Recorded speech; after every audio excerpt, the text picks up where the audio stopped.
ವಿಕ್ರಮಾದಿತ್ಯನ ಮೇಲೆ ಕಳ್ಳತನದ ಆರೋಪ ಹೊರಿಸಿದ ಮಾಲೀಕನ ಮಾತನ್ನು ನಂಬಿದ ರಾಜ ವಿಕ್ರಮಾದಿತ್ಯನ ಕೈಗಳನ್ನು ಕತ್ತರಿಸಿ ಕಾಡಿಗೆ ಬಿಡುವಂತೆ ಆದೇಶ ನೀಡಿದ.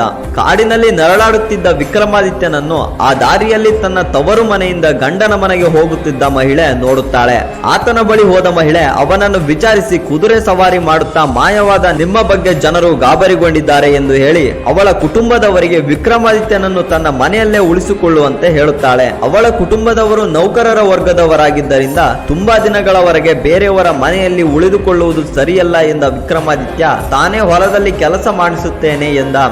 ಒಂದು ಸಂಜೆ ವಿಕ್ರಮಾದಿತ್ಯನು ಕೆಲಸ ಮಾಡಿಸುತ್ತಿದ್ದಾಗ ಜೋರಾಗಿ ಬೀಸಿದ ಗಾಳಿಯಿಂದ ಅಲ್ಲಿದ್ದ ದೀಪಗಳೆಲ್ಲ ಆರಿ ಹೋದವು. ಆಗ ವಿಕ್ರಮಾದಿತ್ಯ ದೀಪಕ ರಾಗವನ್ನು ಹೇಳಿ ದೀಪವನ್ನು ಹೊತ್ತಿಸಿದ. ಆಗ ಪಟ್ಟಣದ ರಾಜಕುಮಾರಿ ಉತ್ಸುಕಳಾಗಿ ಈ ದೀಪಗಳನ್ನು ಹೊತ್ತಿಸಿದವರನ್ನು ಮದುವೆಯಾಗುವುದಾಗಿ ಘೋಷಿಸಿದಳು.